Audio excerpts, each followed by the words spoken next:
PC. It's Jim, and I'm here to talk about more records. Imagine that. So let's get started.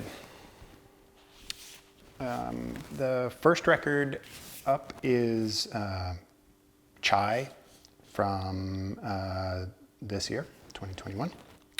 It's an album called Wink. This is their third LP. This one is on Sub Pop. They had been on Burger, but since Burger crashed and burned,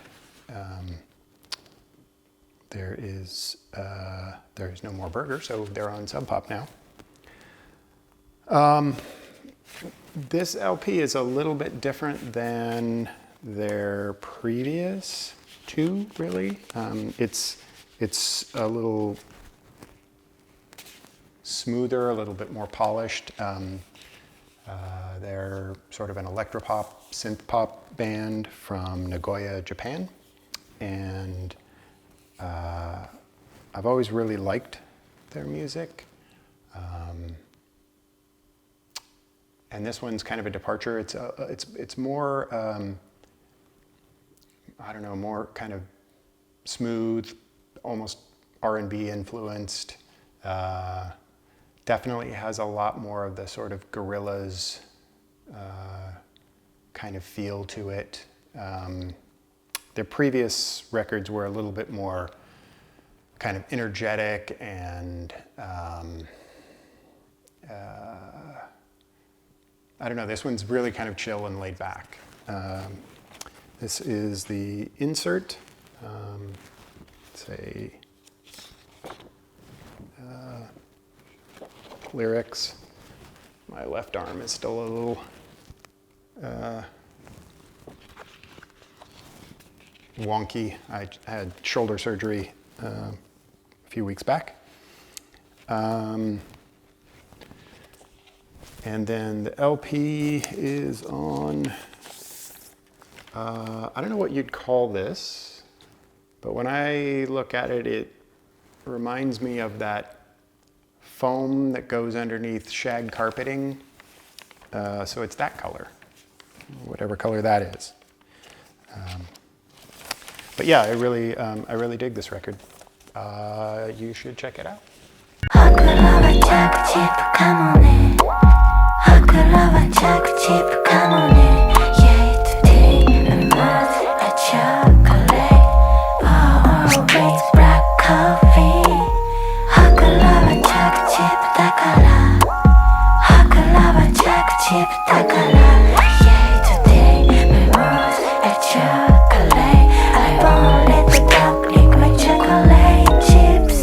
Next up is a band that I came to not that long ago, maybe 2-3 years ago.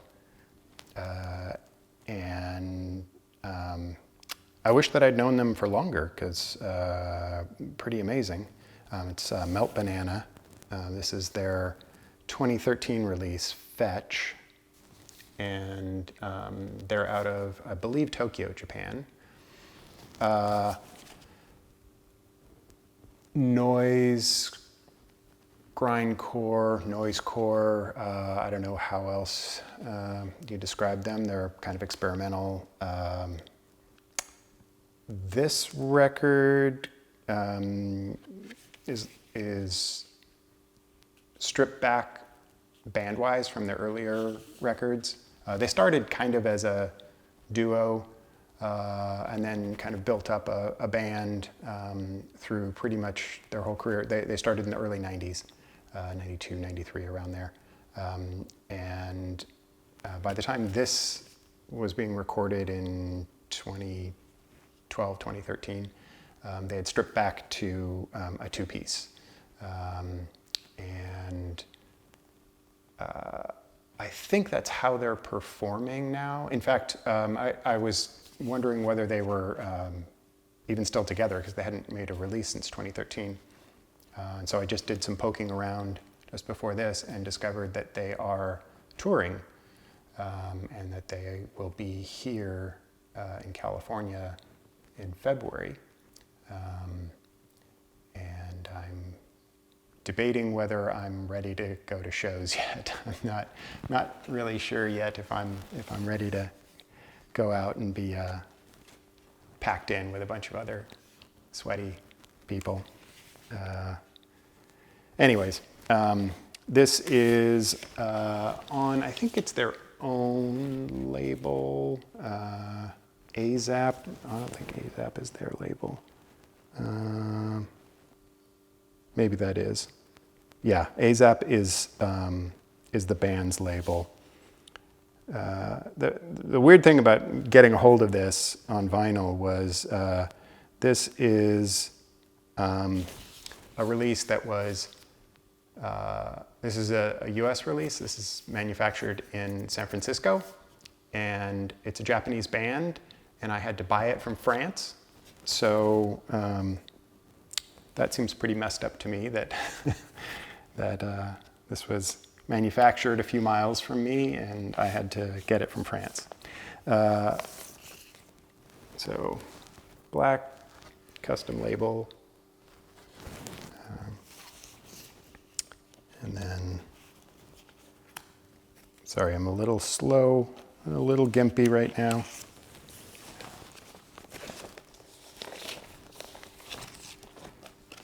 And then there's an insert for this.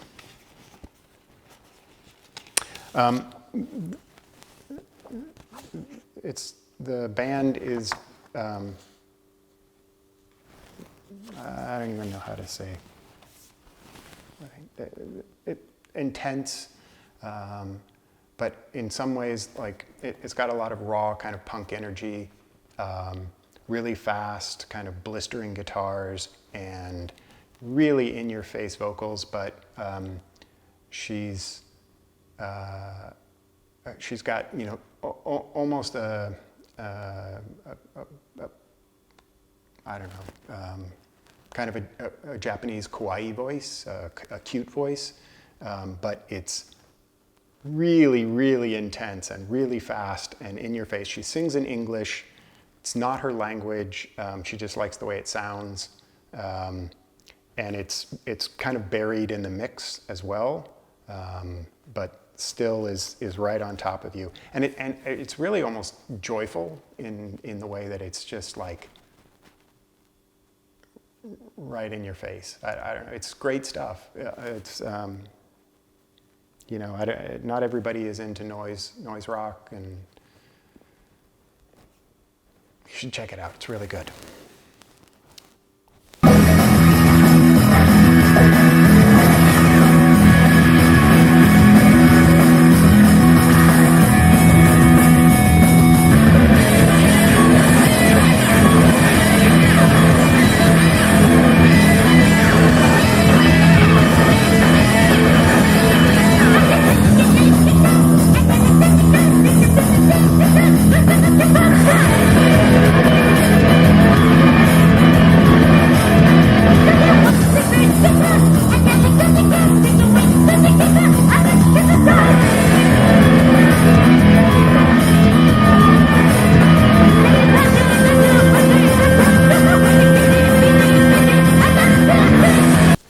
Next up is Cherry Glazerr, first LP from 2013, maybe 2014, and this is Haxel Princess. This is their first LP. This is on Burger Records, and this is insert or sleeve, and this is, I think, just black.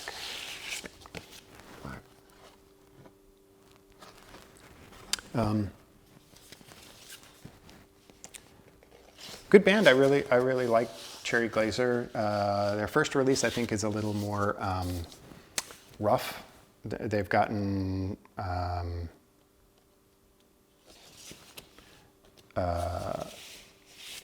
more polished over the years, and I think have consistently produced better music even. But this is a great sort of first release from a band. It's got a great sound, kind of indie rock,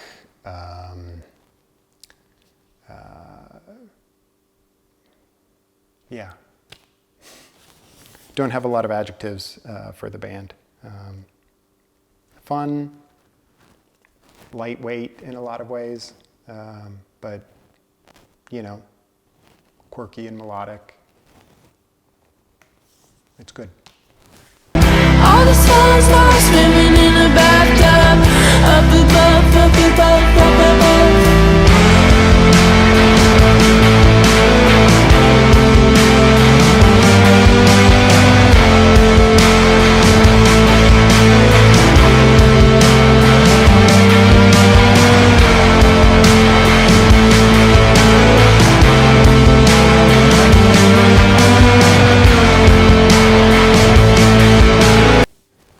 Next up is the in sound from Way Out, Beastie Boys.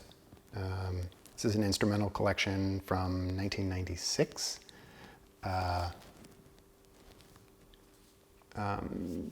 This collects instrumental tracks that were from Ill Communication and Check Your Head, and a few singles and EPs. So it's not like a greatest hits or anything like that. It's just a collection of instrumental tracks, and because of that, it's kind of just a good chill record.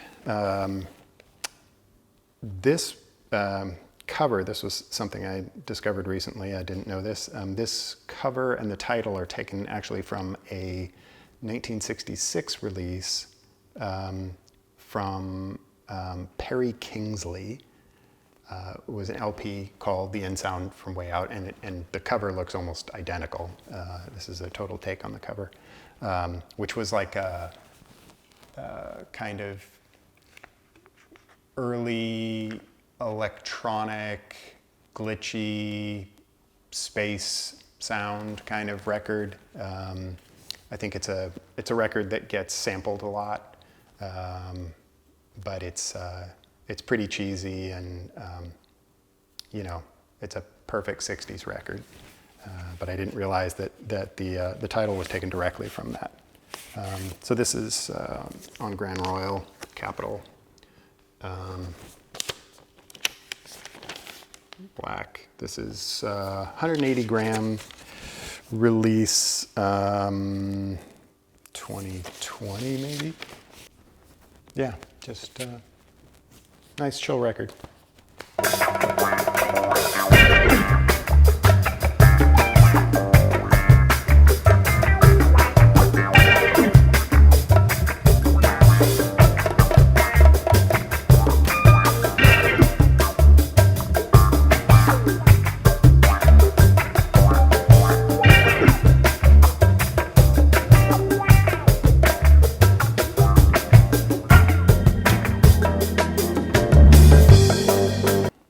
Bad Moon Rising from Sonic Youth, their second studio LP from 1985. This was kind of the record that got me into Sonic Youth. This is the first record that I remember picking up. And then, yeah, just really dug this band. The way that this record kind of works is a little bit like their live sessions, where the tracks kind of flow one into the other, and it really has the kind of earlier, really kind of exploratory kind of guitar work that hadn't yet become as structured as the records would become later on, with like Daydream Nation, and then especially with like Goo and that era. Things were definitely still more in the kind of no wave scene. On this record, this is, what was this on? This was on Blast First, Homestead. And I don't know, I just really loved this record. It was unlike anything that I had been listening to at the time.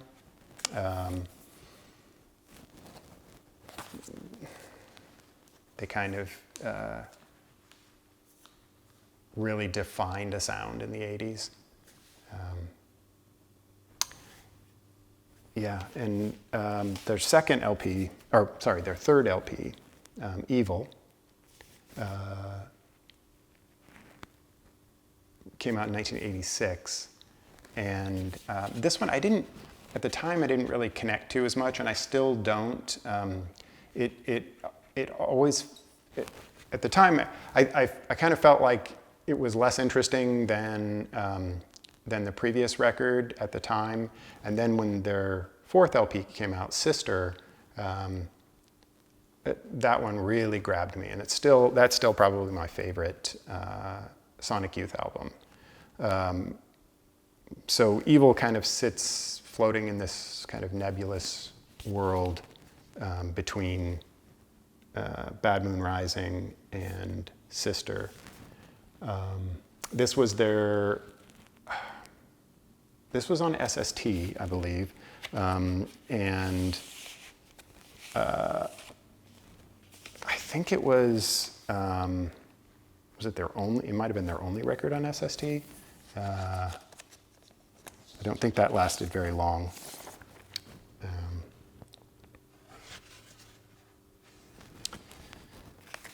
And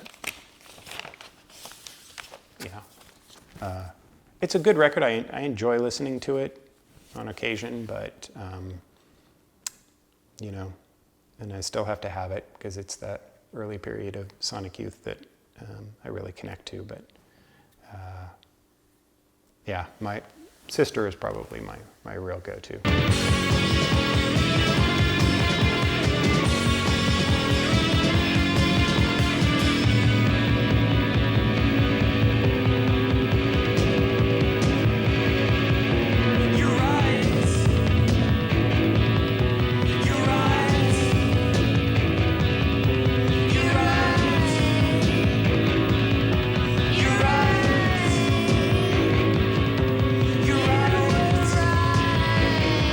And then the last thing I wanted to show is I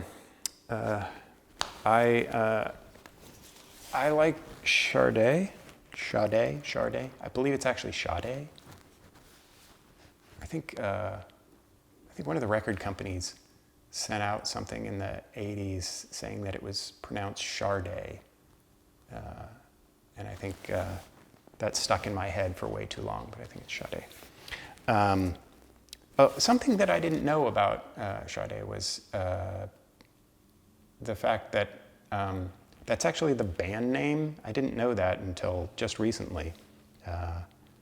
Even though it's the lead singer's first name, Sade Adu. But Sade is the name of the band. It's a four-piece band. I had been trying to pick up her...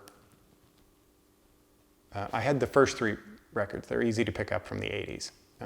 But the three from the 90s and 2000s are impossible. I mean, they're a couple $100 a piece or more. And so there's just no way I was going to pick those up. But last year, they came out with a vinyl box set of all 6 releases. And it's been a year since it came out, and you can get a pretty good deal on it. And so I managed to get everything on 180-gram vinyl as new releases, which play beautifully. So this is the box set. It's called, I can't lift with that arm, especially not something like this. It's called This Far, and it is all 6 studio releases. And it's great. I'm very happy to have picked this up. The packaging on all the LPs is great. It's all pressed on 180 gram. I'm not going to pull out each individual LP. But one thing I did notice with this is that there's a big foam pad on the end that I'm really hoping means there's going to be another record in the near future. That would be nice. Anyways, so yeah, that's what I got to show for this week, and hope some of that was entertaining, enjoyable,